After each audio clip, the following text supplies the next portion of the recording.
Nah, aku jamin kalau Anda nggak menerapkan trading plan disiplin, pasti mungkin di bulan keberapa atau di tahun keberapa, Anda pasti jatuh. Tidak sesuai harapan. Ketika Anda beli, tiba-tiba turun, Anda biarkan, oh siapa tahu ini akan balik kayak dulu, ternyata enggak. Semakin dalam, di saat itulah Anda jatuh. Hidup dari kayak, ya cuman kayak harapan terus kapan naiknya juga nggak jelas kapan dan lain sebagainya, uang saya cuma tertahan di sini terus gitu kan. Akhirnya apa yang terjadi? Ya udah saya cut, udah tutup mata, akuin cara kita salah, kita coba lagi, next time aku harus lebih benar lagi. Misalnya Mas Febri punya kesibukan, ya hati-hati lagi kalau beli saham, jangan sampai pas posisi yang volatil banget dan atau bisa juga teknik dari teman saya pasang namanya stop automatic order. Ada itu automatic order zaman sekarang tuh, si handphone aplikasi udah ada. Jadi ketika nanti saham itu udah turun di sekian, itu otomatis akan jual sendiri. Jadi itu untuk perlindungan kalau Anda memang udah menyeting untuk saham itu dipasang automatic order. Itu teman saya yang kerja kadang pada melakukan seperti itu untuk melindungi, takutnya kalau sampai turun ke bawah banget di luar kontrol kita karena kita tinggal kerja, itu bisa berbahaya. Apalagi kita tahu kadang ARB berjilid-jilid saat ini yang minus 7%, itu kadang menyakitkan juga. Coba Anda lihat, mungkin akhir bulan lalu saham Baut itu dari 190-an itu ARB berjilid-jilid sampai area 100-an. Dan benar-benar open lock ARB. Nggak bisa Anda jualan itu. Itu kalau nggak pakai sekuritas yang cepat, nggak bisa. Itu udah benar-benar kayak cuman tiap hari berkurang 7%, minus 7%, minus 7% gitu. Makanya kalau memang Anda mau ditinggal kerja, saran saya kalau Anda memang mau nyoba scalping atau trading, sebenarnya aku kurang recommended ya. Tapi kalau niat Anda mungkin swing, tapi ternyata mungkin Anda sudah ibaratnya pengen punya trading plan, saran saya tetap pasang automatic order gitu.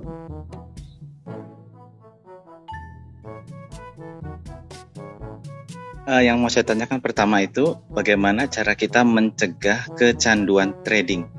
Nah, yang kedua itu kan yang namanya trading itu kan seperti lari maraton jangka panjang.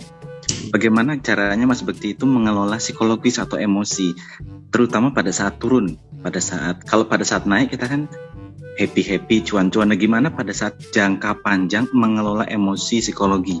Makasih Mas. Oke. Kecanduan trading. Wah, ini tema ini lucu juga. Saya pernah bilang ya, dulu gini, ada pepatah dari teman saya lucu juga. Saya kira yang bikin kecanduan itu narkoba. Tapi setelah mengenal trading, ternyata enggak, trading gitu yang bikin kecanduan. Bahkan saya pernah bilang sama teman-teman saya di BTS, saya bilang, coba kalian pada trading. Hampir setiap hari kan saya trading sama teman-teman tuh di sini di Jogja bareng-bareng. Coba bursa efek tuh ngasih jam tutup market jam 5. Aku jamin kalian pasti trading lagi sampai jam 5, aku bilang gitu. Beneran, apa yang terjadi beneran gitu. Jadi kalau yang mengolah yang mau ibaratnya itu yang mengkondisikan jangan sampai kita tuh kecanduan trading atau saya menyebutnya over trading adalah sebenarnya lebih ke diri sendiri. Nggak ada yang lain, nggak bisa. Jadi benar-benar kayak kita mengontrol diri sendiri. Misalnya gini Pak, kalau saya yang terapkan itu adalah ketika misalnya kita trading udah cuan, ya kan. Nah, kadang muncul dalam benak diri manusia itu sifat serakah. Wah, udah cuan, beli apa lagi nih? Apalagi udah wujud cash di portofolio tuh banyak cash, rasanya gatel pengen buat enter. Nanti kalau itu dipakai buat beli lagi, udah dijual profit lagi, dia pasti pengen beli lagi. Yang menghentikan hanya jam trading.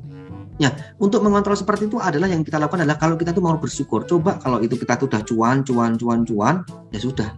Kadang pun kalau kita cuan tiba-tiba ada loss, kok mulai loss, itu peringatan Anda harus berhenti dulu. Jadi benar-benar Anda yang bisa mengontrol, nggak ada yang lain.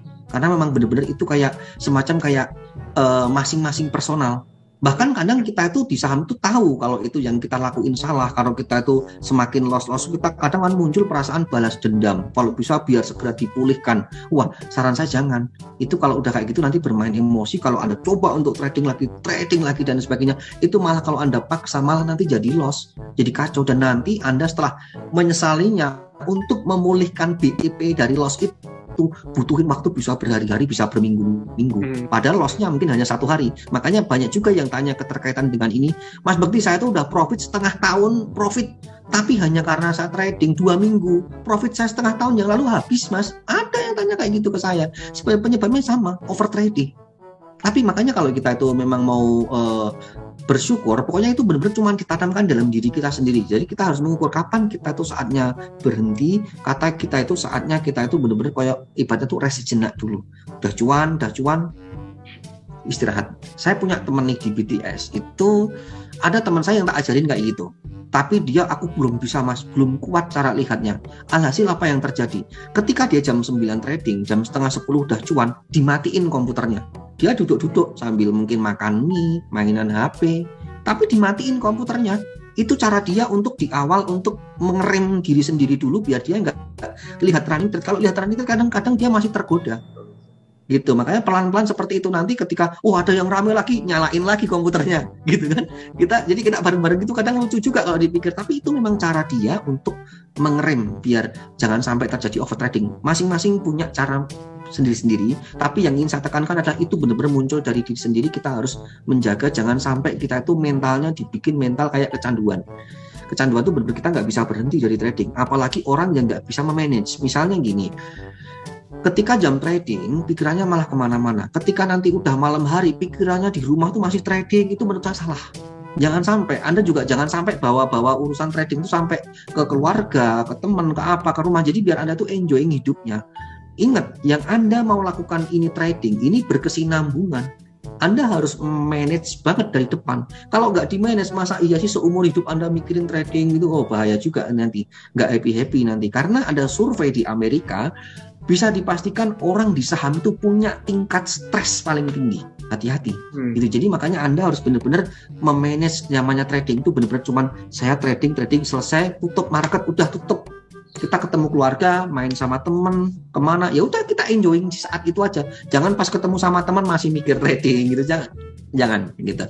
Kemudian yang kedua tadi terkait masalah kalau loss gimana tadi, Mas? Mengelola emosinya. Jadi gini. Ya. Memang ini agak berat, Pak. Artinya di sini juga kembali lagi ke diri sendiri. Tapi pengalaman saya adalah ketika saya itu dulu pernah loss. Saya termasuk yang beberapa waktu lalu itu, mungkin tahun lalu ya, satu minggu hampir 3M melayang. Waduh, kalau dipikir-pikir itu udah dapat rumah, udah dapat mobil, udah dapat tabungan gitu kan, tapi melayang. Tapi ya itu memang bagian dari proses. Tapi yang saya lakukan adalah saya cuma selalu berpikir, kalau saya pribadi waktu itu, ini uang saya dapat dari market. Kalau diambil dari market, itu aku menganggap ini cuman profitku dikurangin. Next time aku akan cari lagi. Aku harus cari kesempatan lagi, nanti cari momentum yang lebih baik dan di saham yang bisa berpotensial lagi. Saya cuma mikirnya gitu. Saat itu rest sejenak dulu. Udah loss, tutup laptop, nggak usah gimana-gimana, refreshing dulu. Ya memang kadang berat, ibaratnya kita kerugian rugi kok gitu kan. Tapi tidak apa-apa, itu kita pulihkan lagi di lain waktu. Makanya next time saya menyarankan tadi, ketika kita itu punya modal di saham, berfokuslah dulu cari 100%. Kalau udah nanti pakai uang cuan, semakin itu cuan diambil. Jadi next time Anda itu benar-benar trading pakai cuannya. Jadi Anda kan lebih tenang nanti, walaupun itu nanti itu loss, itu Anda pasti berpikir aja yang positif. Ini cuman sekedar dikurangin profit saya di market. Nggak apa-apa deh, besok tak cari lagi. Masih ada kesempatan, masih ada peluang. Aku cuman gitu cara menata suasana hati saya. Gitu Pak, yang saya lakukan ya seperti itu. Tapi kalau dipikir saat itu juga loss, waduh, kena juga gitu loh. Saya kemarin juga beberapa waktu lalu sama teman-teman BTS.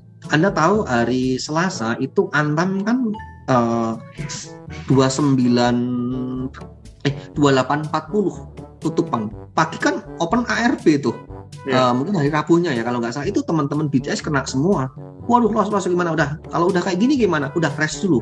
Sejenak dulu, Anda jangan trading dulu. Di awal sesi, apalagi kalau udah loss, itu kadang mentalnya udah kena. Itu kalau Anda teruskan trading bahaya. Rest sejenak dulu, udah nanti kita cari peluang. Kalau memang nggak ada peluang lagi, jangan dipulihkan saat ini. Anda di awal sesi belum apa-apa, ibarat mau perang, itu udah di loss dulu. Udah kena mental, ibaratnya harus hati-hati. Anda kontrol banget diri Anda. Nah, di situ ketika itu sudah oke Mas, udah enggak apa-apa, fun, udah pada bisa ketawa lagi gitu kan, ya udah trading lagi. Jadi benar-benar kondisikan diri sendiri, jangan sampai kita malah di saham itu malah stres yang kita dapat. Apalagi yang konyol lagi ketika Anda nggak punya trading plan atau money management, atau orang yang nggak mau disiplin punya trading plan-nya itu nanti bisa jadi mungkin di bulan keberapa atau di tahun berapa dia menemui sebuah kegagalan. Karena ada yang tanya sama saya, Mas Bekti saya beli saham A, turun, saya biarkan aja Mas, turun Mas. Weh, ternyata 2 hari 3 hari balik Mas jadi cuan. Iya, oke bagus, aku bilang gitu. Saat ini Anda trading, sebenarnya Anda nggak punya trading plan. Anda saat ini mungkin trading Anda karena luck, keberuntungan, ternyata balik lagi. Tapi karena Anda ini kan mau trading berkesinambungan tuh, dari hari ke hari, bulan ke bulan, tahun ke tahun, kalau bisa dipakai buat hidup, ikan cuannya gitu kan. Nah, aku jamin kalau Anda nggak menerapkan trading plan disiplin, pasti mungkin di bulan keberapa atau di tahun keberapa Anda pasti jatuh, tidak sesuai harapan. Ketika Anda beli, tiba-tiba turun, Anda biarkan, oh siapa tahu ini akan balik kayak dulu, ternyata enggak, semakin dalam, di saat itulah Anda jatuh. Gitu. Makanya kalau kita itu mau trading plan, trading kita harus punya trading plan. Makanya saya bilang kenapa kok saya sering menyarankan kalau bisa bersih sore hari biar tenang. Apalagi saat ini Rusia Ukraina, kita nggak ada yang tahu loh kayak apa yang terjadi. Ya tiba-tiba kalau perang dunia beneran atau apa, tiba-tiba mungkin ngefek ke bursa efeknya dan sebagainya, kita nggak ada yang tahu kayak apa. Itu pasti langsung direspon. Dulu saya ingat banget waktu ini aja ya, waktu Ibu Menteri Keuangan Bu Sri Mulyani waktu eranya SBY dia mau menjabat di World Bank, itu IHSG direspon langsung turun karena Ibu Sri Mulyani waktu itu benar-benar punya nilai positif di market kita. Ketika dia langsung dipindah ke World Bank, langsung IHSG amblas 2% lebih. Saya ingat banget waktu itu. Tak pikir-pikir, apa kaitannya Ibu Sri Mulyani nggak jadi Menteri Keuangan lagi kok bisa kayak gini? Tapi ya memang market tuh seperti itu. Makanya kalau untuk menghadapi ketidakpastian, saya sarankan kalau bisa sore hari itu dibersihkan, biar malam hari Anda tidur tenang. Saya pernah punya pengalaman juga ketika saya itu beli saham, ya tiba-tiba setengah malam saya pengen ke toilet gitu kan, sambil lihat HP, waduh dojonya rontok 3%, komoditas rontok, habis itu saya nggak bisa tidur. Besok gimana sahamnya saya ya, open pasti ARB, waduh kalau ARB saya bisa rugi sekian, wah mikir malah kita nggak bisa nyenyak tidurnya gitu. Makanya saya bilang kalau bisa Anda itu scalping, trading, selalu punya peluru, bersihkan sore hari.